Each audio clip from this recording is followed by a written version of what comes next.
Yeah. Trip. You'll have to park it on the street. Only TV has a drive on. You can't ask this lady to walk that far. She's pregnant. I am not. At least I hope not. Park it on the street, okay?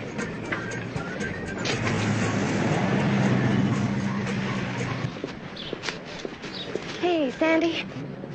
Mal, what are you doing here? I didn't think the Boston papers were running the Cardell kidnapping anymore. No, not on the front page like you Westerners, but we do try to keep up. Not much of a turnout at that. By the way, where's Mr. 11 o'clock News and the other blow-dry kids? Hanging the rest of us up, as usual. Good morning. I'm sorry the TV people aren't here, but I'm aware of your deadlines, so we'll start without them. Mrs. Cardell would like to make a brief statement. As you know, she hasn't been feeling very well and would appreciate it if you kept your questions brief and not too many, please. Mrs. Cardell? Gentlemen, ma'am, the FBI has determined that the latest ransom note is another hoax. That makes 25 false ransom notes received since my husband vanished last month. And today, through the media, I would like to appeal to those who seem to delight in creating another people's misfortune. Please, dear Lord, let us be. Excuse us here. Sorry we're late. We had to go back for a piece of equipment. Your hairdryer? You know who you are, the writers of all those false ransom notes. You're stripping us of our hope. Please, join the rest of us. Pray for Luther's safe return instead. And also, I'm asking the person or persons who do have Luther to substantiate that fact. The ransom will be quickly and gladly paid. I beg you. I thank you. Mrs. Cardell will now take a few questions. Mrs. Cardell? The FBI and police are frustrated. They admit they have no clues. Can you tell us why you're still certain your husband was kidnapped? Because if he wasn't kidnapped, there's only one other reason for his silence and his disappearance. I refuse to accept that reason. I will not believe that he's dead. Are there any more questions? Yes, the man with the hairdo. Miss Cardell, is it true you're having a nervous breakdown? This is Ron Allen. Behind me is the mansion of Luther Cardell. Once a palace of power, privacy, and privilege, it has, since his disappearance, become a sanctuary of sadness, solitude, and secrecy. Today, the wife of the missing agricultural tycoon issued a proud, yet pathetic plea to be left alone after a month of suffering through her husband's disappearance. Go to number 2, Ron. I then asked Mrs. Cardell, the police and FBI are frustrated. They admit they have no leads. Can you tell us why you're still certain your husband was kidnapped? That was my question. That was my question. That was my question.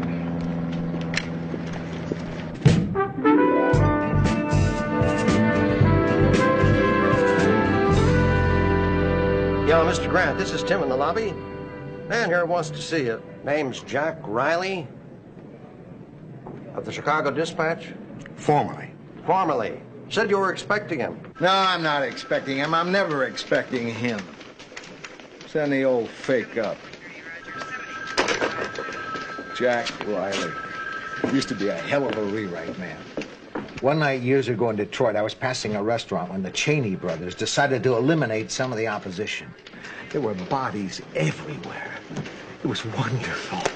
I saw the whole thing. Phoned it in 10 minutes before deadline, babbling hysterically. Jack was working rewrite. When he got through with it, it read like Raymond Chandler. Oh, the good old days. Yeah. I'm glad I missed them. Lou? Huh? I just left Mrs. Cardell. Yeah? She gave a pretty emotional speech. I can milk 3-4 books out of it if you think we need it. What's her worth? 2. Then give me 2. Anyway, this guy Riley's a... Lou Grant! Jack Riley! Fantastic! Good to see you. Oh, it's been too long. Too damn long. Been longer than that. Hey, Donovan, I want you to meet Jack Riley. He's an even faster two-fingered typist than you are. That's before the good Lord opened a calcium mine in my hand. It's nice to see you, Art. Don't shake it too hard. Oh, we don't have to shake? Oh, I want to shake. Just don't shake it too hard. How's that? Too hot. Hasn't slowed me down a bit, though, Lou. I still get in as much trouble as ever. I'll bet you do. I'll bet you do. I was just telling Art here about the Cheney brothers shooting back at 51. That was some night, wasn't it, Lou? We were on the streets before the echoes died down. See? Huh? What's the matter with you? Don't you eat anymore? What? Well, you're just skin and bones, man. Oh, get out. How about letting an old friend buy you lunch? Come on, Jack. Don't you mean I'll buy you lunch? Well, since you asked. See you, Art. Okay, Jack. Sit here for me. Oh. What's wrong? Gee, Lou, I got something really important to do. Oh? Composing room, blonde, 5'7". I really hate to disappoint her. But she's at a very impressionable age. She's 26. Don't tell me about those things. I don't want to hear about it. It's just lunch, Lou. No, it's not just lunch. An hour is just lunch. 2 hours is lunch and dessert. No, 3 hours is lunch and dessert. Mike, sit here for me. Your old city room, Lou. Fantastic.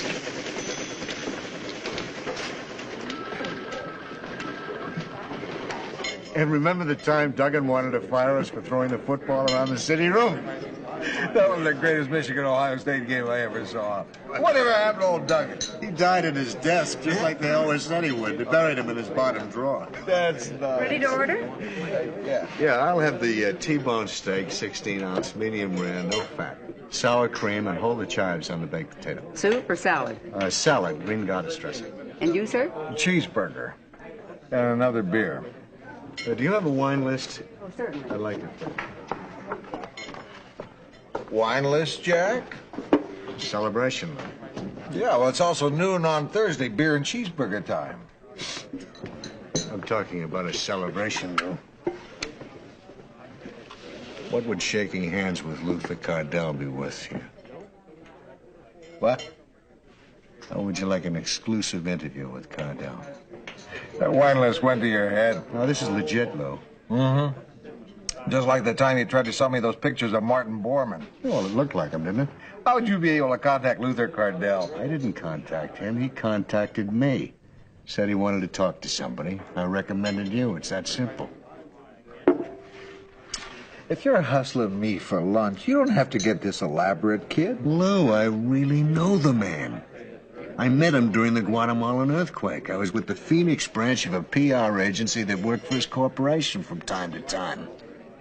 You're on the brink of a big story, Lou. Don't walk away from it. If I put a plate full of rubies in front of you, would you push them away? Rubies always give me indigestion. He just called you up, huh? Right. No, first I got a call from a man named Marty, who said Cardell wanted to talk to me, and to be at a certain phone booth in an hour. Yeah, I saw that same movie. Yeah, that was my reaction, too, but I went, and you would, too. Maybe. The phone call came right in on a button. It was the old man. So where is he? Well, I'll tell you this much. The call was long distance. A good piece of long distance. Long distance from where? Lou, don't ask yet, okay? I'm not at liberty to say. Are you at liberty to pay for that T-bone you ordered? Yeah, I thought you'd be tickled pink, fall over at the shot. If you don't want it, I'll tell him you're not interested. Well, now, wait a minute. The thing is, I don't know if we'd be interested or not. Tell me something. What's in this for you? There's nothing in it for me. I'm just the go-between. It's just that I'd rather you were in on it with me than anyone else. Okay. I'll let you know this afternoon after the 3 o'clock budget meeting. That is, if I have the guts to bring it up. What's this collapsed animation? 70 dead so far. We have a photo. That could be our lead. Anything else? Yeah, look at item 5. The OPEC nations are having a meeting to discuss a new price rise in oil. Oh, boy. They're holding it in Vegas. Sure, so they can check out the property they bought. Yeah. And old Fidel's sending a boatload of technicians and equipment to Angola, non-military. The rumors are he's going to introduce sugarcane into the Angolan plains. The technicians are all agribiz experts. That's a switch. Yeah, okay for column 1. Maybe. That barricaded cuckoo amount to anything, Lou? Not really. He let his kids go, still has his wife. He has a history of this kind of violent behavior.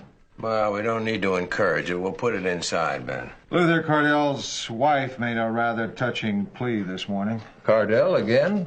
He gets more mileage than the Tokyo 4 banger. Let's kick old Luther inside, too. Anything else? Good. Yeah, but it's not on the budget. Not for print, actually. Just for us to kick around. It may be nothing. It probably is nothing. What is it, Lou? Well, a guy contacted me today. He's not the most reliable source in the world. But he's not the most unreliable either. I've known him for years, and, Lou. Okay. He says he can get us an interview with Luther Cardell. Yeah, I know. Me too.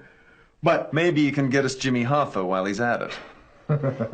Or Judge Crater. Who is your source, Lou? This isn't going to make it sound any better.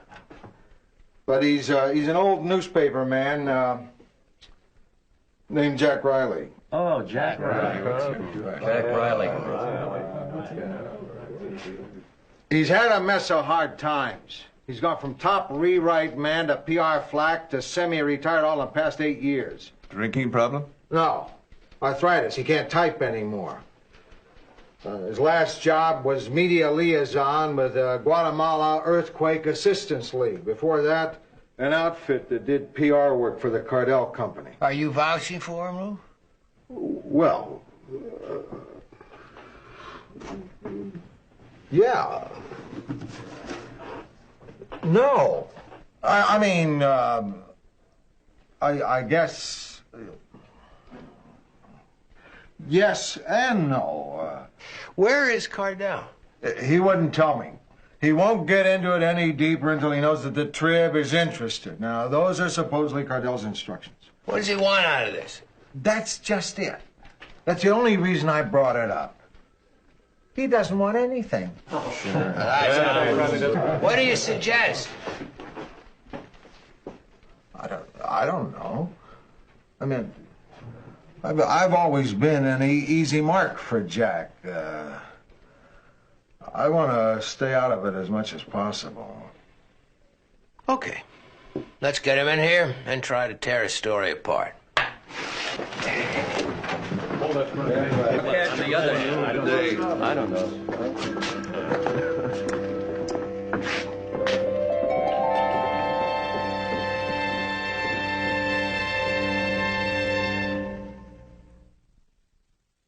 Oh, I don't like this kind of pressure.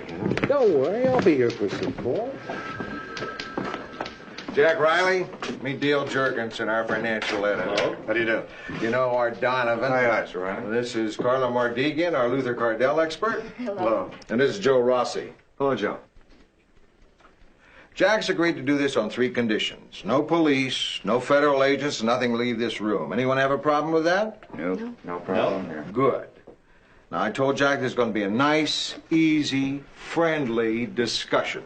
Okay? Fine. Okay. Go get him. Now, Mr. Riley, tell us about the first time that Cardell got in touch with you. Does Cardell have any nicknames? Well, some of the people who work for him call him the Luger. I don't know why. His friends call him Luther. After the Cardell label expanded into Arizona, what was the name of the PR firm that handled it? Contempro Media Incorporated. Right, Phil Rawlings' outfit. They also used to handle the Salt River Media Liaison. Are Milt McPhee and Jerry Rosen still with them? No, Milt retired about 3 years ago. He's got a houseboat somewhere in Florida now. I never heard of Jerry Rosen. We didn't handle the Salt River project. That was Higgins in Scottsdale. Were you working for Contempro when you met Cardell? No, they terminated me. I was with the Guatemalan Earthquake Assistance League. That was a terrible time. The Indians were starving, without clothes. Some good people were sending them things they couldn't possibly use, like sunglasses. Ashtrays, for God's sakes. I got fed up with the red tape. I went to Mr. Cardell's office in L.A. He agreed to send 10,000 cases of canned corn on the condition that I went with it to make sure it got into the right hands. Is that the only time you met him? No, I met him once more when I got home from Guatemala. I gave him an account of the conditions down there, and he liked me. That was it. I never talked to him again until yesterday. Why did Contempro fire you? There was a slight discrepancy in the accounting of the petty cash that came to light. How slight? $857. You want to tell us about it?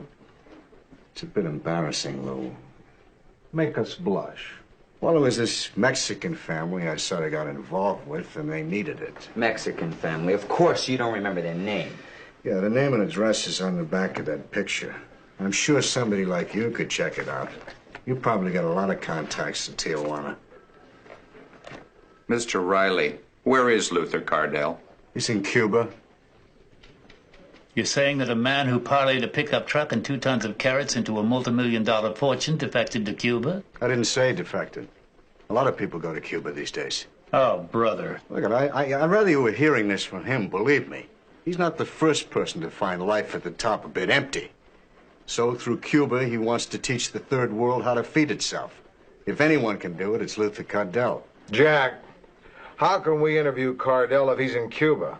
He said he'd either meet us in Mexico or Jamaica, one of the two. I don't get it. Why does he want to talk to us? I don't know. When you see him, why don't you ask him that? Why would he take off without saying goodbye to his wife? I wondered about that, too.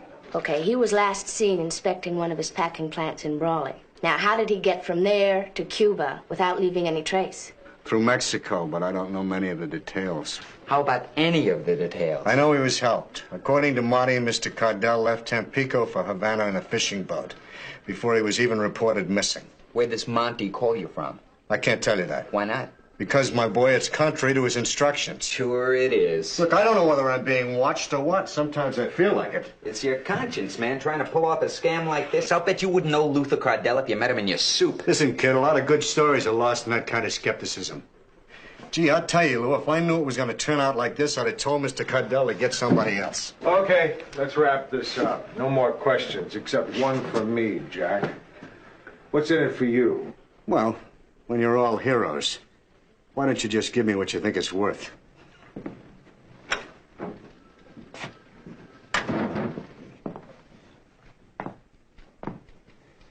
He knows a lot about Cardell, but so do a lot of people. So? So I'd see his next card. Donovan? Seems knowledgeable enough. I'd go along with him till he puts the bite on us. You think there's a bite coming? If it's a con, there'd have to be. Sure, it's a con. Anyone who'd walk... Dale, how'd he check out? He worked for Contempro for 2 months. That petty cash figure is right on the button. Wonderful. We proved he's a thief. I don't know. Takes an honest man to admit he's a crook. You know what I mean. How about his earthquake story? Oh, he worked for them. Made 2 trips to Guatemala. Also, Cardell did donate 10,000 cases of corn. Who says Riley had to talk him into it? Cardell was always doing things like that. Right, but what gets me is that those corn figures were never made public, and Riley knew them. Well, he was working for the Earthquake Assistance League. He could have had access to the figures. Sure. Hey, I'm like you. I'm skeptical about this whole thing, too. It's just that, from where I sit, his story seems plausible. It's just hard to believe that Luther Cardell's in Cuba. But what if he is? If you let this flake suck you in, you're a couple of idiots. You're his immediate superior, Lou. Would you like to respond?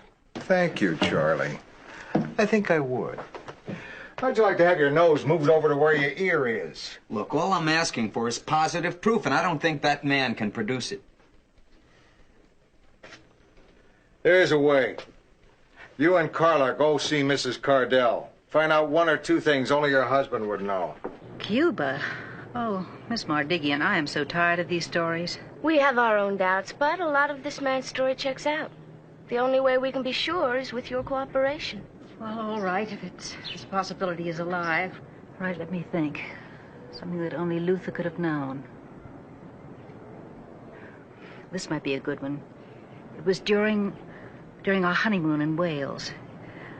The little dog followed Luther around. It went everywhere with him, even to bed. It was most embarrassing.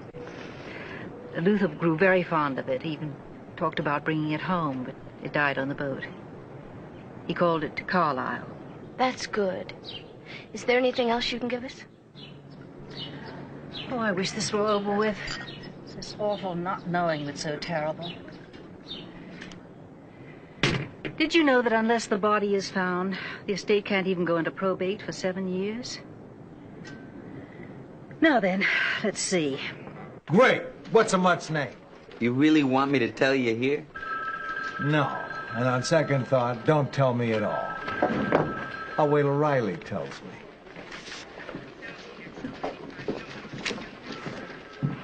Once you get the dog's name, ask your old buddy, Luth, what his middle initial used to be. He dropped it when he was 18. Okay, Lou, I'll ask him. But I hope it doesn't tick him off. We'll just have to take that chance. Jack, what do you want? I'll give it to you if I can. But please tell me the truth. Because little by little, I'm sticking my neck out more and more on this. Please. If this is a con, level with me. If it's no con, I wouldn't do it to you. I hope not, Jack. Boy, I can't wait to see the look on your face when you finally shake hands with Luther Cardell.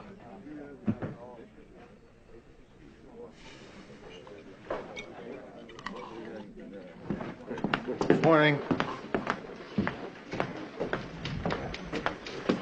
Morning. Morning, Lou. Where's the assignment sheet? Hume's been looking for you. What for? Well, he had that look he gets when you know who has his butt on her griddle. Lou, where have you been? On a bus where I am every morning about this time. I thought we agreed to keep this Cardell thing under wraps. It is under wraps. Not anymore. Why did you bring that fool story up to me? And why do I ever listen to you? Well, come on. She's waiting. Who's waiting? Our boss, the publisher, Mrs. Pinchon. Oh, her. I want to know why the entire composing room knew about this attempted hoax before I did. It's lucky I didn't read about it in the Times. Miss Pinchon, we haven't been hoaxed into print. I don't know how the composing room found out, but I'll get to the bottom of it. We don't know that it is a hoax yet. I don't want promises and excuses. I want to be told when the credibility of the Trib is being thrown up for grabs. And I won't have that integrity jeopardized by some old con artist you once knew in Chicago. I don't want to sell him short. We've got 2 questions, and the only way Riley can answer them is if he knows Cardell. And if he does? Well, then I think that we have to go with him. I'd like to go on record as wanting to drop the whole thing right now. Yes, there would be an enormous relief by just dropping it. And again, I mean, you can't help wonder what it would be like if we could find Luther Cardell. There's always an element of risk, Mrs. Pinchon. When is your friend supposed to contact Cardell again? Well, he's not exactly my friend. He's supposed to hear from a guy named Monty this morning. Look, Mrs. Pinchon, he's really not a close friend. You understand? I mean, it's a crapshoot either way. It's a colorful way to put it, Mr. Grant. It's also a bit unrealistic to believe Cardell would walk away from his family without a word. Oh, don't be too sure of that. No, from what I've heard, the Cardells haven't slept in the same bed since General MacArthur was recalled. What do you think, Mr. Hume? Well, I think Truman had no choice. How about this, about the Cardell matter? Cuba? Well, if everybody who didn't go to bed with his wife went to Cuba, Havana would be a livelier city. I would say that we'd be better off to put it off. Until the Times printed it. If you believe your friend, let's follow it up. Okay. Oh, Mr. Hume, I understand all your reservations. It's just one thing that makes me feel we should go ahead. Mr. Grant's willing to stake his reputation on it. Now, Mrs. Pinchon... Thank you, gentlemen. One thing I want to do before I die is find out who leaked that information to the composing room. I guess we'll never know. So you pack a lunch, and I'll bring the old blanket. We'll go up to Elysian Park. Okay, baby. I'll see you about 12. Bye-bye. Field trip? Yeah. Blonde in the composing room? Yeah.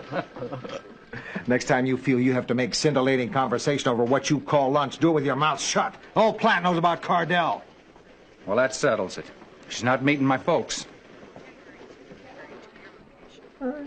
Morning, Lou. What a fantastic day.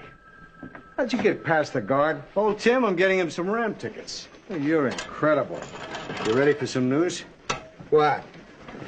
The man called just like he said he would. It's a go on all burners. He just dialed your motel from Havana. No, he's already in Jamaica. Kingston, Jamaica. That's where he's waiting for us. Oh, gee, that's great, Jack. That's really great. Did you by any chance just happen to get an opportunity to ask him those questions? No, I told you he'd balk at that, remember? You asked him? Oh, yeah. But you didn't get the answer? He was very upset on how his offer was received. He brooked no more nonsense. He told me that. Well, I don't think I will either, Jack, and I'm telling you that. He insisted from here on in that his instructions be followed to the minutest detail. There isn't going to be any here on in, Jack, if you don't have those answers. Oh, those? Oh, yes, of course I have those. He gave them both to me.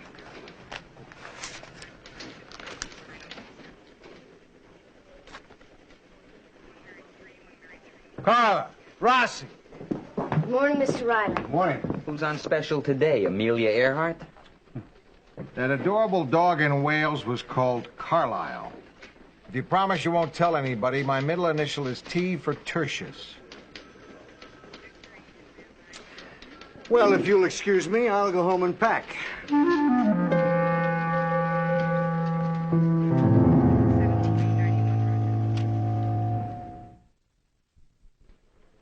Time for decision, Charlie. Right. What do you think? I think there's only one way to know for sure. He better be there. He'll be there as long as we follow the instructions. All right, we go. Fantastic. What are his instructions? We leave tomorrow, 6 a.m. flight to Miami. Switch to flight 409 for Kingston.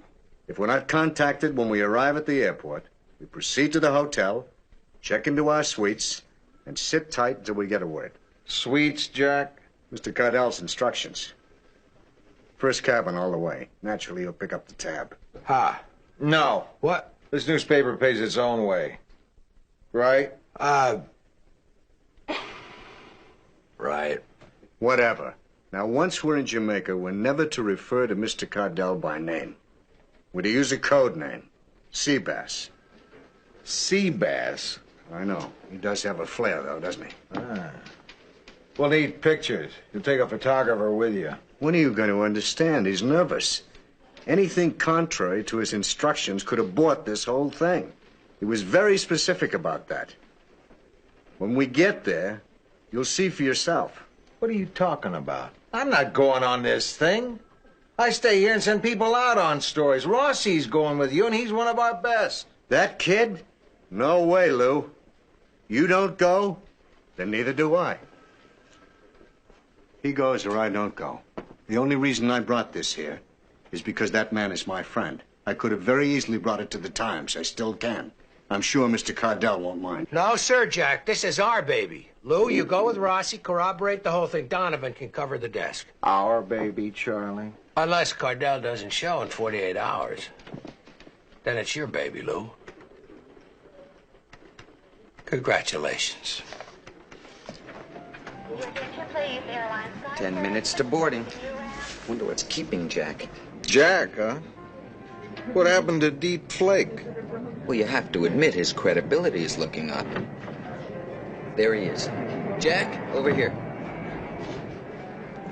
Morning, Lou. Great day for flying, eh? Or taking a flyer. Can I speak to you for a minute? Excuse us, will you, Rossi?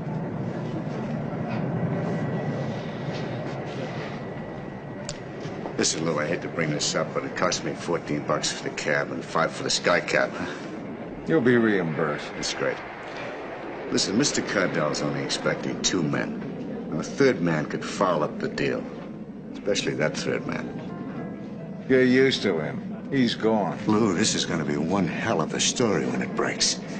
I thought maybe we could write it together, share the byline. We could knock their socks off, kid, just like the old days. Leave them out of it, Lou, please. We don't need them. You and I, we don't need anyone. You know something, Jack? I'm beginning to buy everything you say. And that's very disturbing. Lou, I can't type anymore. When my hands went, that ended it as a rewrite man. I guess I could have been a leg man, but... by God, I can still dictate a story better than any kid that passes for a reporter today. I'm sure if this thing works out, Rossi will be proud to share the credit with you. You'll get your byline.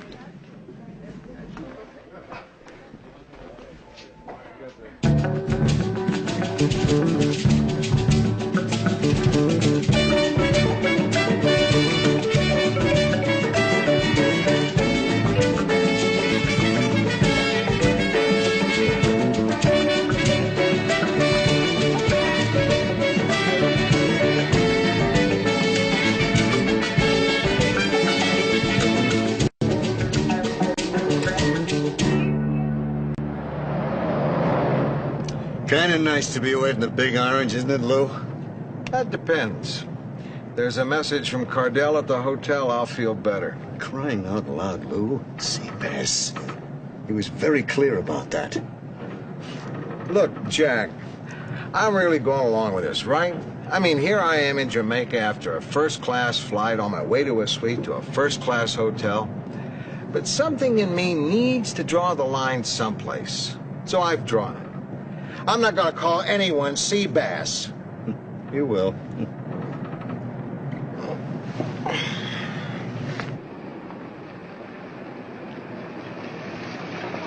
No message when we checked in, Charlie. Jack's in his suite now, waiting for a call. No, Charlie, I don't know exactly how much I spent so far. Yeah, sure, I've been keeping a record.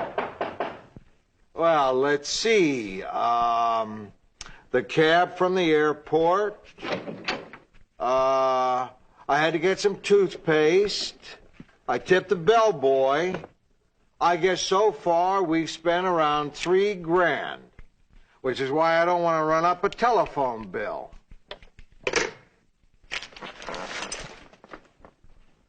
Compliments of Mr. S. Bass.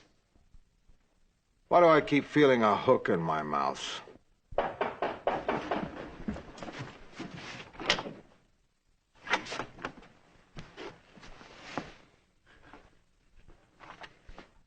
Wait, let me guess. Your old communion suit. Where did you get that? You mug Sidney Greenstreet? I bought it downstairs. How? I put it on our tab. One thing we don't want to do is stand out. I mean, 3 guys in woolen suits in Jamaica. It's bound to attract attention. Good thinking. Good thinking. Now there'll only be 2 guys in woolen suits. Not exactly. I bought one for you and him. They're sending them up. I think we have to get a few things straight, Jack. The paper's not going to pay for 3 ice cream suits. Hold it. He called. Cardell? Marty. I know, I think it's getting exotic, too. Uh-huh. They want us to go to a place called the Plantation Gardens, where to be looked over. In 3 white suits, you can bet on that. What does that mean, looked over? Checked out. To see if we're legit. No feds or attorneys to take him back home. He sure is careful. Wouldn't you be, Lou?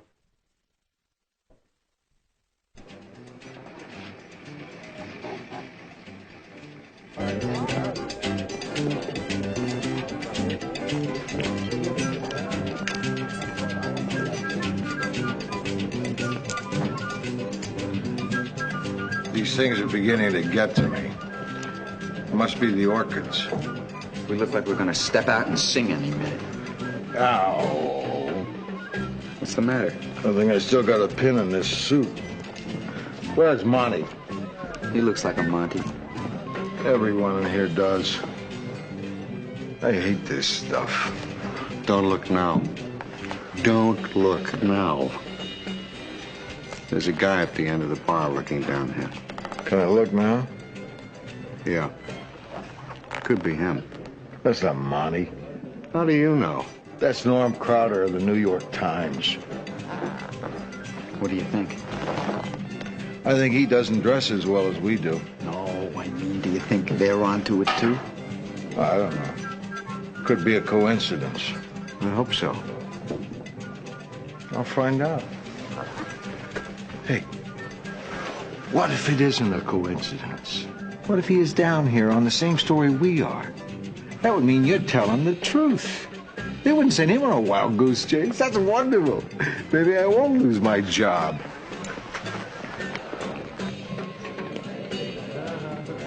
Oh, I thought that was you. Go on, how's it going? When did you become a maitre d'? Yeah, it is nice, isn't it? So, what are you up to down here anyway? Oh, just working a story. Mm-hmm. You? Vacation. You took a vacation? With two men? Yeah. Well, we're gay. Didn't you know about this place? You're on a story. Look, I told you the truth. If you don't want to believe me, that's up to you. See you later.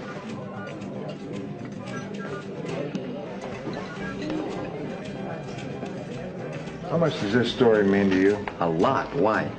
You may have to dance with me.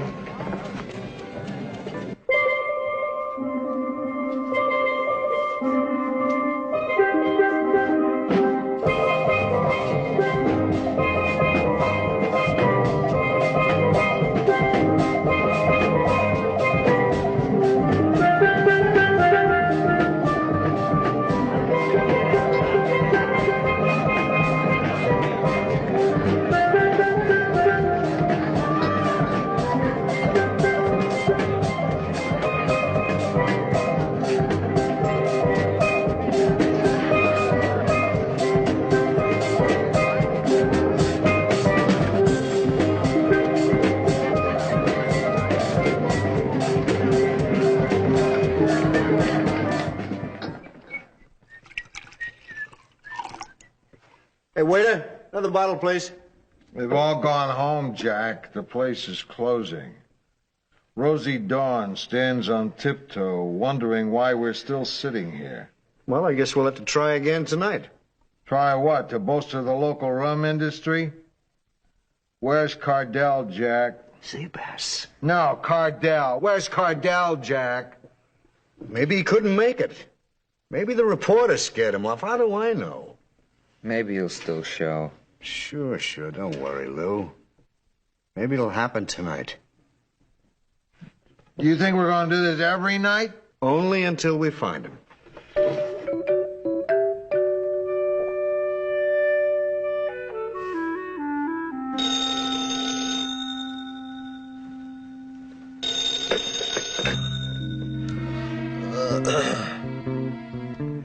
Yeah. Yeah, it's me. I think. Yeah, put him through. Oh, Charlie? Yeah, I'm sorry I didn't call last night. It was late, and, we came up empty. No, I'm up. I'm dressed. I've been dressed for hours. Come on home, Lou. They found Luther Cardell's body.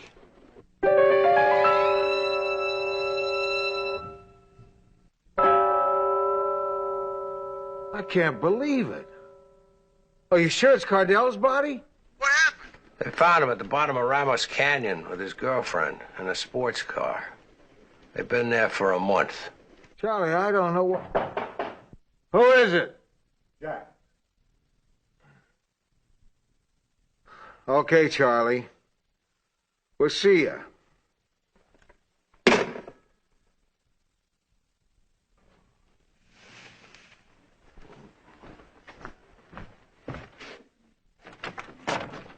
Hi, Lou. Hey, Jack! Great hat! I met him. You met who? Marty. You met Monty in person? Took me to a phone booth and put Mr. Cardell on the line. Seabass. Right. You talked to Seabass personally? Right. He gave me a new instructions. Good. Hey, Jack. Remember the Times guy, Crowder? Yeah? Well, we got nothing to worry about. I found out he's on another story, some lobbyist laundering money for a senator. Good, and we're in the clear, and good thing, too, because Jack just met Monty. Then he talked to Cardell. Seabass. Seabass, right, Seabass. And we got a whole new set of instructions. Go on, Jack. Wait till I tell you. Gets crazier all the time. Yeah, I bet it does. Now, I don't know why he did it this way. The only way I can figure it is he's an old guy who's suddenly become a mysterious figure, and he's milking it for everything it's worth. Anyway, first we buy a lot of fishing gear, rent a car, and drive to Montego Bay, North Shore Inn. Check into our suites and wait for instructions. It's finally happening. Hello, honey. Yeah, be a doll. And get me North Shore Inn, Montego Bay. Yeah, I'll wait. Hey, you know what? If Cardell wants us to be rich tourists, let's really do it up right. Let's reserve a whole bungalow. Now you're talking, Lou. Huh? Hey, let's rent a Rolls Royce for that drive up to Montego Bay. What do you say? Nice touch. Fantastic. Jack, hang up. They found a body. Body? What body? Cardell's at the bottom of a canyon back home. Dead. You know what? I like my story better.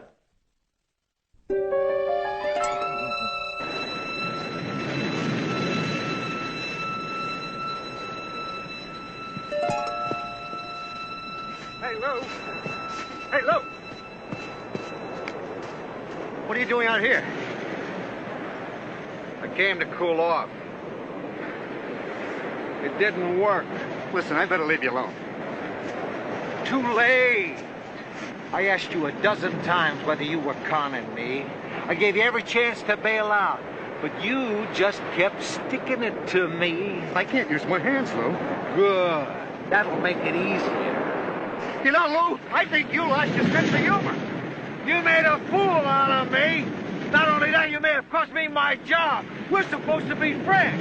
You mean that our friendship isn't more important than a job? It's just a job.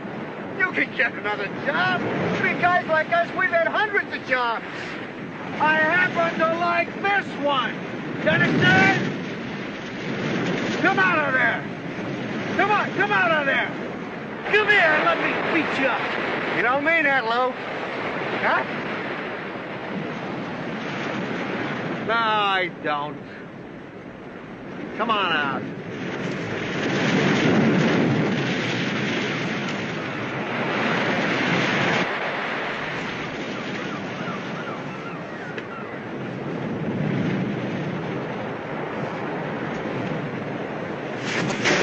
You know, Lou, you did something I thought you'd never do. Stoop to my level.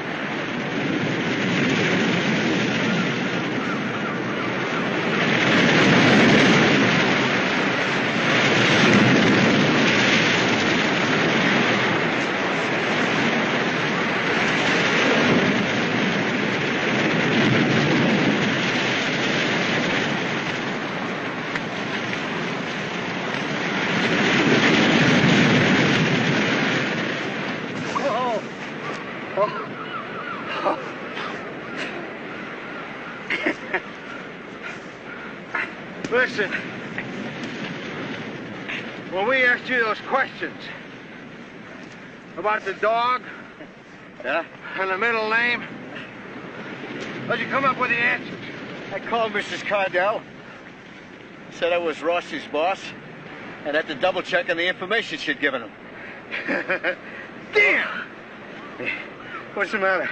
Oh, it was so obvious, so simple, so stupid. I thought it was some brilliant thing.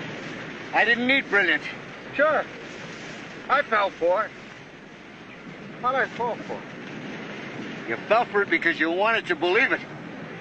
So does your congenital skeptic, Rossi. You know, underneath all that cynicism, you're both romantics. Most newspapermen are. We keep looking for that one story that'll make all the false leads and all the routine assignments worthwhile. Then why'd you do it, Jack? Oh, I don't think I could answer that one, Lou. You know, I guess the reason was I haven't had much dessert in my life lately, Lou. I guess I wanted a little party like we had in the old days, you know? And I guess I couldn't think of anyone else I wanted to share it with except you. Well, thanks, Jack. Thanks a lot. You're welcome, Lou.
Nice stand.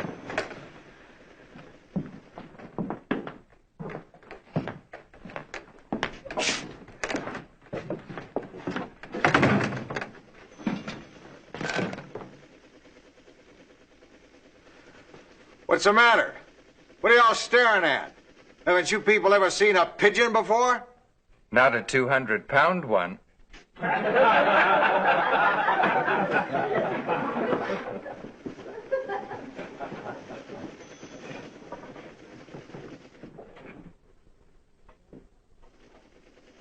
Get to work. Now, the major problem, as I see it, is how to keep the story from getting out. How do we keep our red faces from showing? It's bound to get out. I mean, we could use our influence, soften it a little, if you keep it from cutting too deep. Listen, why try to bury it?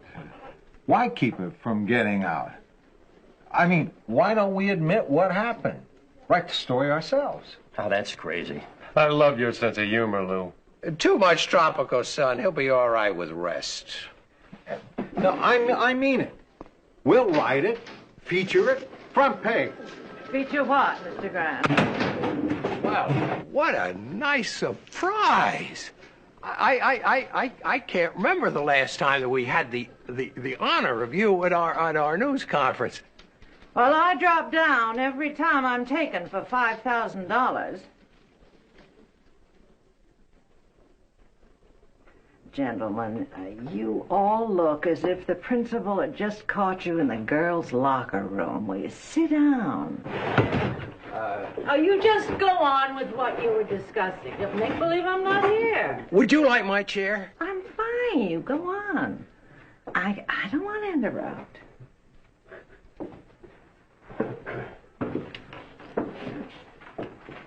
Now, let's see, where were we? You were we were talking about some. What were we talking about? We were saying maybe we could. Exactly. I was saying that we got snookered.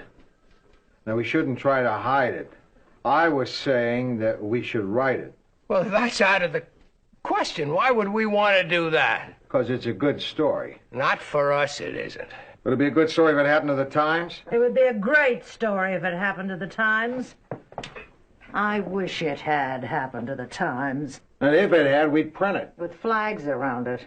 It's our story. It happened to us. We've got all the facts. Or would you rather see it in the Times? Are you thinking of moving over there? Are you thinking of sending me? It's crossed my mind. But then I remembered what a good relationship I have with them. Look, it's your paper. You'll do what you want with it.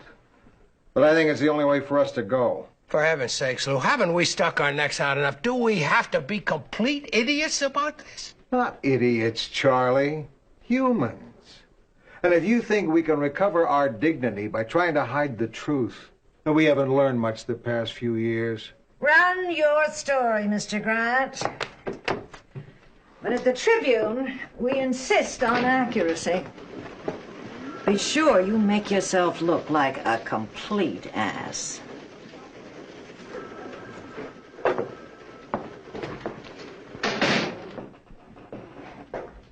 Well, looks like you won another one.